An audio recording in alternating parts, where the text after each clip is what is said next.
Halo Rebahaners, dimanapun kalian berada, bagaimana kabarnya? Kembali lagi bersama saya John, still in the house. Sebuah film berjudul The Substitute tahun 1996 akan menceritakan tentang seorang tentara bayaran yang menyamar sebagai guru sekolah untuk mencari pelaku yang sudah menyakiti istri tercintanya. Seseru dan sebrutal apa filmnya? Yuk langsung saja pasang handsfree, simetriskan prosesor bahan, kencangkan celana dalam, selamat menonton dan cekicrot. Get it when I get back.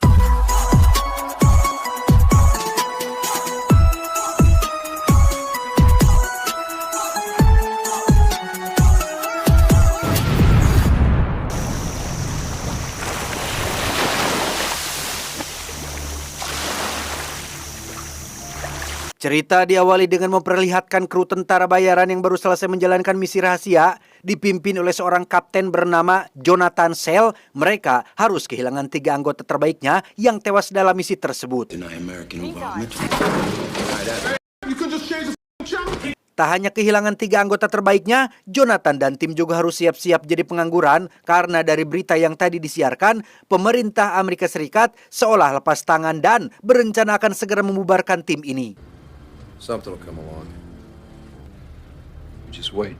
3 hari kemudian di kota Miami, kita akan diperkenalkan pada seorang guru SMA bernama Jane yang sedang membubarkan perkelahian antar murid, di mana Jane langsung mendekati satu siswa bernama Juan Lakas atau lebih sering dipanggil dengan sebutan Lakas, yang merupakan ketua geng paling ditakuti di sekolah sekaligus menjadi penyebab terjadinya keributan barusan.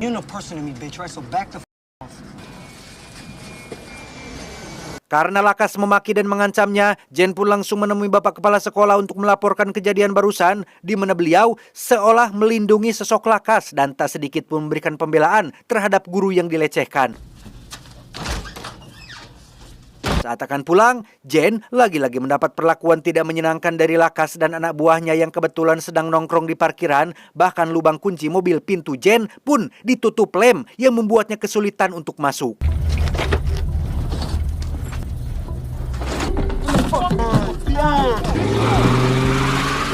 Tiba di basement apartemennya, Jen terlihat masih was-was dengan Lakas dan anak buahnya yang mungkin mengikutinya pulang ke rumah, dan tebak, ada siapa di dalam lift? Ya, itu adalah Jonathan yang ternyata adalah suami dari Jen. Setelah resmi jadi pengangguran, Jonathan memutuskan untuk tinggal lama di kota sambil menunggu pekerjaan lain yang cocok dengan keahliannya. What are you doing here anyway? Be a stockbroker. Keesokan paginya, Jonathan mendapat pesan dari salah satu anak buahnya yang ingin bertemu di sebuah bar. Setibanya di lokasi, si anak buah yang bernama Joey ini pun punya informasi tentang lowongan pekerjaan yang mungkin cocok dengan keahlian mereka. Bertempat di rumah seorang pengacara, Jonathan datang sendirian menemui si pengacara yang katanya sedang butuh jasa seorang tentara bayaran berpengalaman. Si pengacara mengaku punya klien yang berbisnis di bidang ekspor-impor dan butuh semacam pengawalan untuk melindungi kiriman paket rahasia yang si pengacara sendiri tidak bisa menyebutkan isi dari paket tersebut. Exactly. I mean, delays can cost you a large chunk. Karena Jonathan punya prinsip kuat dalam bekerja dan tidak ingin melindungi sesuatu yang tidak ia ketahui, Jonathan pun menolak tawaran tersebut dan menyarankan si pengacara untuk mencari orang lain saja. You know,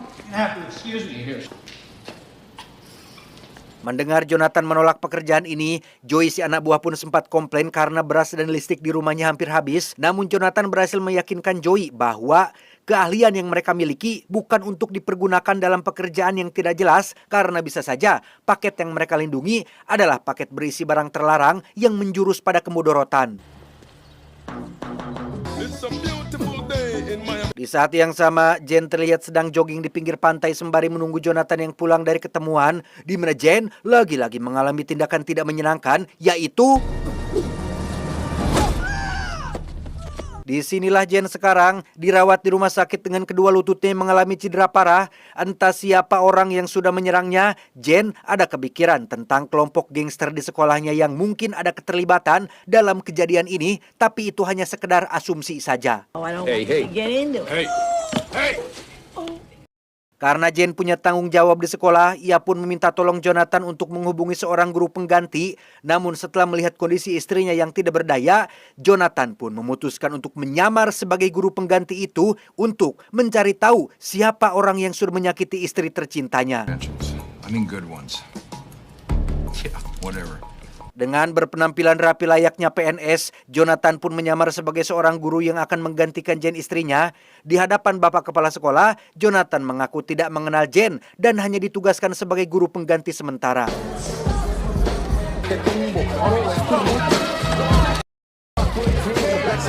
Dan inilah kondisi kelas tempat Jonathan akan mengajar. Lebih mirip seperti tempat nongkrong para berandalan. Murid-murid di sekolah ini memang dikenal sulit diatur, tidak punya adab dan sopan santun, sehingga Jonathan harus lebih sabar untuk menghadapi mereka semua.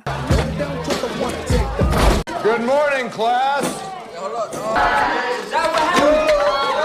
Dalam sesi perkenalan, Jonathan tampaknya harus banyak-banyak sabar ketika para murid sama sekali tidak memperhatikannya. Untuk mendapatkan perhatian mereka, Jonathan pun mengabsen mereka satu persatu dan dari sekian banyak murid yang masih terbilang kooperatif, hanya Juan Lakaslah yang bersikap paling tidak sopan dan seenak jidat sendiri. Meski mendapat perlakuan tidak sopan dari beberapa murid, Jonathan tampaknya biasa saja karena menganggap mereka masih anak-anak, di mana Jonathan cukup terkesima dengan satu murid bernama Jerome yang justru malah nge-rap dengan lirik dan tempo yang lumayan enak didengar.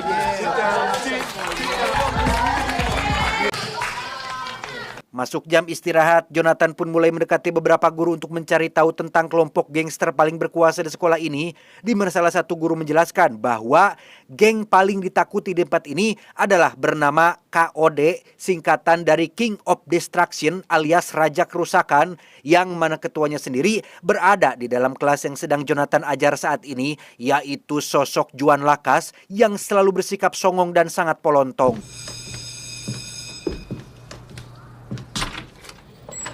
Jonathan pun langsung menemui bapak kepala sekolah untuk meminta berkas tentang Juan Lakas, tapi beliau menolak memberikannya dengan alasan tidak bisa memberikan berkas milik para murid kepada seorang guru sementara.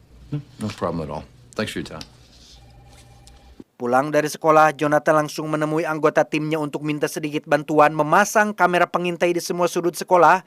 Hal itu ia lakukan semata-mata untuk mengawasi gerak-gerik murid dan para guru, berharap bisa mendapatkan petunjuk tentang siapa pelaku yang sudah menyakiti Jane istrinya.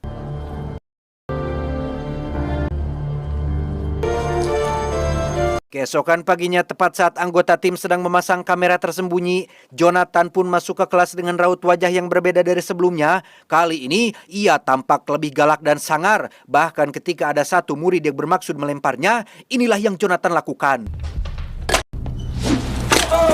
Tak terima kepalanya buncunur, si murid pun langsung nyerenteng bermaksud menyerang balik, tetapi... Oh, red and embarrassed. Satu tumbang, Jonathan pun beralih para murid lain yang tadi ketahuan bawa sajam, sehingga...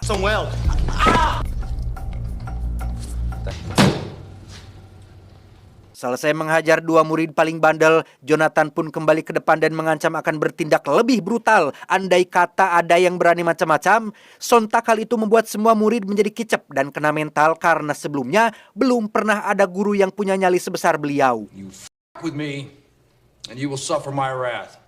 Setelah situasi kelas sudah kondusif, Jonathan pun bisa memulai kegiatan belajar mengajar, di mana saat Jonathan akan membahas tentang perang Vietnam dan bertanya apakah ada yang tahu di mana Vietnam, salah satu murid pun dengan bolohonya menjawab. It's in Korea, right?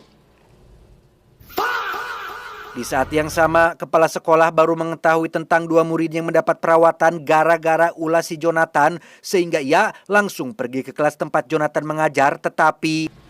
So if we run out of bullets, use their ammo, that way we can keep fighting. Karena situasi di dalam kelas sangat kondusif, bapak kepala sekolah pun langsung mengurungkan niatnya, di mana Jonathan sendiri tidak langsung memberikan pelajaran yang berat-berat, tapi lebih kepada pendekatan dahulu agar muncul ikatan emosional di antara murid dan guru.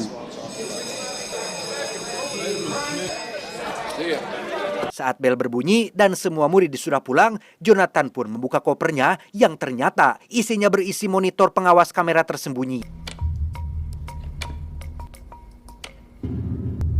Tak lama datanglah bapak kepala sekolah yang memperingatkan Jonathan tentang aturan ketat di sekolah ini yang melarang guru untuk memberikan hukuman fisik. Kepala sekolah sempat akan langsung memberhentikannya sebagai guru pengganti, tapi karena Jonathan sudah baca undang-undang yang mengatakan bahwa pemecatan harus diumumkan 2 minggu sebelumnya, bapak kepala sekolah pun tidak bisa apa-apa selain menunggu Jonathan keluar sendiri dari sekolah ini. Thanks. That's all I wanted. Penasaran dengan sosok Jonathan, kepala sekolah pun menghubungi dinas terkait untuk mencari tahu latar belakang Jonathan. Namun karena semuanya sudah direncanakan dengan matang, sosok Jonathan pun dibuat seolah guru beneran dengan latar belakang anak kuliahan. Keesokannya, Jonathan pun mendadak terkenal karena dianggap berani memberikan hukuman fisik pada 2 anggota gangster paling ditakuti di sekolah, yang guru lain tidak berani melakukan hal itu sebelumnya. Ketika jam pelajaran sudah dimulai, Lakas terlihat datang terlambat dan seolah tidak merasa bersalah atas hal itu, sehingga Jonathan merasa perlu untuk mendisiplinkannya dengan cara menuliskan kata maaf sebanyak 100 kali. Sembari menunggu Lakas selesai dengan hukumannya, Jonathan pun membahas tentang sejarah gangster dan mafia di waktu lampau. Intinya, kehidupan gangster tidak sekeren yang dibayangkan. Kebanyakan dari anggotanya mendekam di penjara untuk waktu yang sangat lama. Hal itu membuat masa depan mereka menjadi tidak jelas, sehingga Jonathan hanya ingin murid-muridnya sadar bahwa keputusan kecil yang mereka ambil sekarang akan sangat berdampak besar pada kehidupan mereka di masa mendatang. No, why not? Saat jam pelajaran sudah selesai, Lakas terlihat menemui bapak kepala sekolah di dalam toilet untuk meminta izin melakukan sesuatu kepada guru Jonathan. Entah sesuatu apa itu, Jonathan pun langsung memakai rompi anti peluru dan mempersiapkan pistol yang sudah dibawanya. Dan ya, Lakas bersama 2 anak buah pun datang membawa senjata api. Dibantu oleh 2 penjaga keamanan mendapat perintah dari kepala sekolah, Lakas berniat menghabisi Jonathan gara-gara hal sepele tadi siang.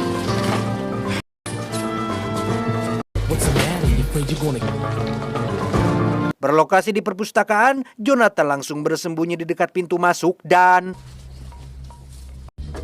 Alright, that's good enough. Freeze right there. Karena Jonathan punya pistol juga, Lakas dan 4 anak buah pun tak berkutik saat mereka diminta mengumpulkan senjata apinya. Menghadapi cecunguk-cecunguk seperti ini, Jonathan tidak perlu sampai melakukan effort besar dan cukup melempar mereka dari jendela.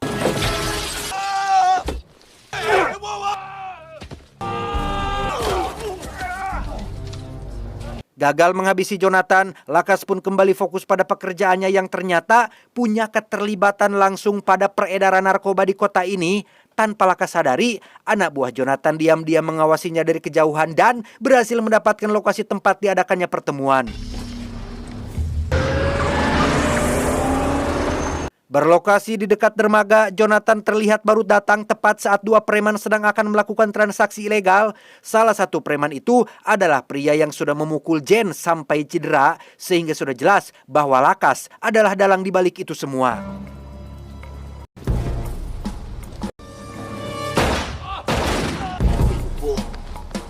Dan ya, Joey berhasil mencegah si pembeli pergi. Begitupun dengan Jonathan yang juga berhasil merebut koper berisi uang transaksinya. Di mana salah satu anak buah Jonathan yang bernama Holland pun dengan sengaja mempersilahkan si preman untuk berdiri supaya Jonathan bisa membalas dendam atas apa yang terjadi pada istri tercintanya.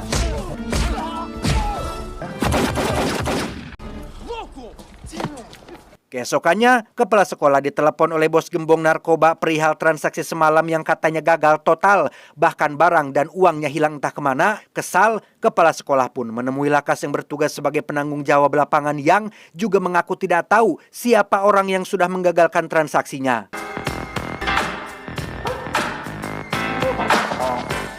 Di saat yang sama, Jonathan membuat sebuah pengumuman terkait sejumlah uang yang didonasikan kepada sekolah ini. Uang tersebut sudah Jonathan belanjakan untuk keperluan sekolah yang membuat semua orang sangat senang sekali.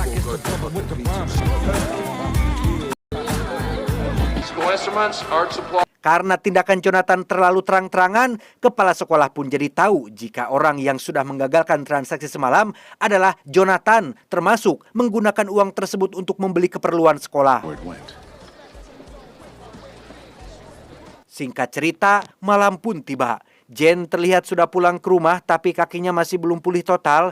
Saat mendengar kabar tentang Jonathan yang menyamar jadi guru pengganti, Jen awalnya marah dan keberatan, tetapi ketika Jonathan berhasil membawa perubahan yang signifikan, Jen pun jadi senang dan mengizinkan suaminya untuk tetap melanjutkan rencana tersebut. Masih di malam yang sama ketika Jonathan sedang berkendara keluar mencari martabak yang masih buka, ia pun dibuntuti oleh seseorang yang tiba-tiba mengerahkan senjata kepadanya dan...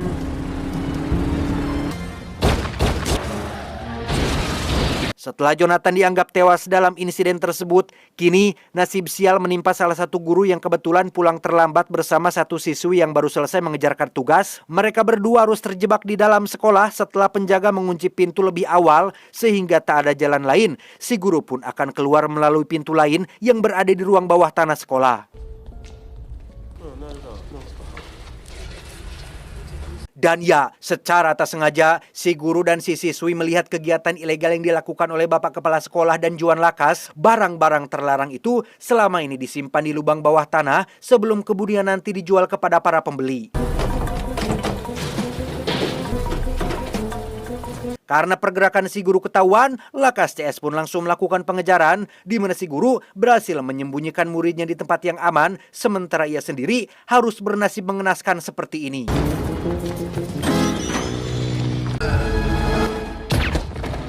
Keesokan paginya, semua murid pun berkabung setelah mendapat kabar tentang tewasnya guru terbaik mereka, yaitu Jonathan. Tapi tiba-tiba... Who died? Melihat Jonathan masih hidup, kepala sekolah dan Lakas pun menjadi sangat panik. Kepala sekolah kemudian menyuruh Lakas untuk pergi ke rumah Jen dan cari tahu siapa sosok Jonathan yang sebenarnya. Melihat kepala sekolah dan Lakas keluar, Jonathan pun memanggil Jerome dan memintanya untuk menggantikan ia sebentar, di mana Jonathan sendiri bermaksud pergi menemui si pengacara yang diduga punya informasi tentang masalah ini. Berlokasi di tempat latihan kerambol, Jonathan pun menemui si pengacara untuk mencari tahu apakah tawaran pekerjaan yang waktu itu untuk melindungi barang terlarang. Si pengacara pun menjawab, ya, tawaran yang waktu itu adalah mengawal kiriman paket berisi narkoba yang bisnis tersebut dijalankan oleh seorang kepala sekolah dan satu murid ketua gangster yang jadi orang kepercayaannya. The KOD. Beralih ke Jerome yang baru mau ngajar, ia tiba-tiba ditemui oleh seorang siswi yang semalam menjadi saksi bersama guru yang tewas. Jerome dan siswi tersebut pun buru-buru pergi ke kediaman Jen untuk memberitahu terkait kejahatan yang dilakukan oleh Bapak Kepala Sekolah. Apes, Jerome dan siswi muncul di waktu yang kurang tepat saat membuat Lakas CS yang langsung menyandra mereka berdua, termasuk ibu Jen yang lebih dulu disandra. Lakas kemudian menyuruh Jen untuk menelepon Jonathan dan memintanya agar segera datang ke tempat ini. Dari suara Jen yang kaku dan baku membuat Jonathan langsung curiga jika telah terjadi sesuatu kepada istrinya, sehingga Jonathan langsung mengambil beberapa benda tajam kecil untuk dijadikan sebagai senjata menghadapi mereka semua. Who is it? Dengan menyamar sebagai tukang paket, Jonathan pun langsung masuk dan menyerang mereka semua, tetapi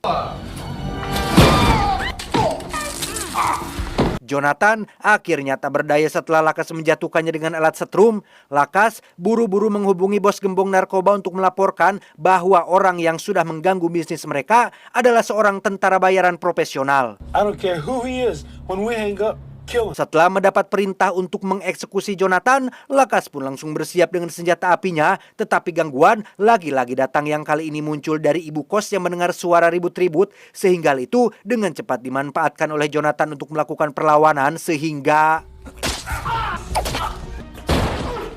Drop it or she dies. semua preman sudah tumbang. Kini yang tersisa hanyalah Lakas yang mengancam akan menembak ibu Jen dan tebak apa yang terjadi.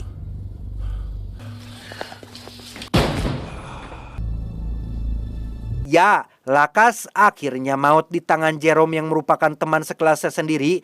Hal itu terpaksa ia lakukan demi menyelamatkan nyawa Bapak Jonathan.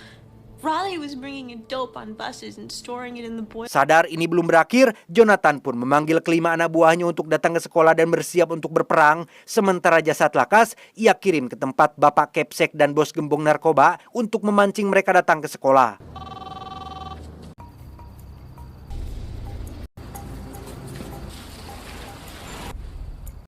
Yang Jonathan dan tim tidak tahu adalah si bos sudah menyewa kelompok tentara bayaran yang saat ini sedang masuk secara diam-diam. Bahkan satu di antaranya sedang bersembunyi di atas pohon kelapa dan tiba-tiba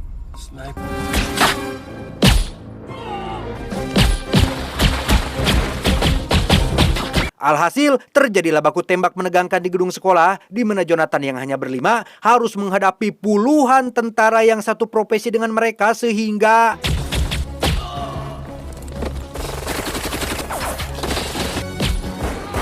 anggota tim Jonathan yang pertama adalah Joey yang saat ini sedang terkepung dari dua sisi, tetapi belum selesai, Joey masih harus menghadapi sejumlah musuh yang terus bersembunyi, sehingga daripada buang waktu percuma, Joey pun menggunakan rocket launcher dan beralih ke anggota tim kedua yaitu Wellman. Ia dikenal jago dalam pertarungan jarak dekat dan selesai menumbangkan beberapa musuh, Wellman pun pergi keluar untuk memeriksa, tetapi ya, Wellman menjadi anggota tim pertama yang mati ditembak oleh kapten musuh, di mana si kapten tak sengaja kena jebakan yang dibuat oleh Jonathan sehingga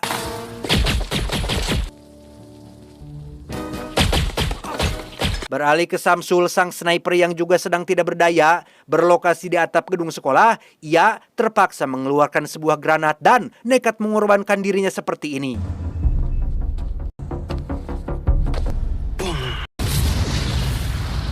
Berbeda dengan yang lain, Holland sang anggota keempat tampak santai menunggu si bos dan anak buahnya memeriksa lubang penyimpanan karena ternyata setelah berhasil menghabisi semua preman, Holland pun mengikat si bos dan memintanya untuk diam sampai Jonathan datang, tetapi ya, Holland pun langsung tewas setelah Pak Kepsek menembaknya dari belakang, di mana saat Jonathan datang, ia pun langsung mematikan lampu penerangan sehingga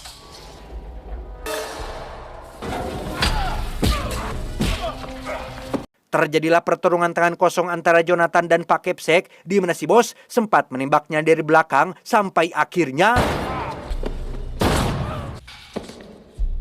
bos gembong narkoba akhirnya tewas setelah Holland menembaknya. Yang setelah Holland juga maut, kini Jonathan mengincar Pak Kepsek yang menjadi penyebab banyak nyawa melayang sehingga tak ada ampun. Jonathan pun mengeluarkan seluruh tenaga yang ia miliki untuk membuat Pak Kepsek ngejongkeng tak sadarkan diri.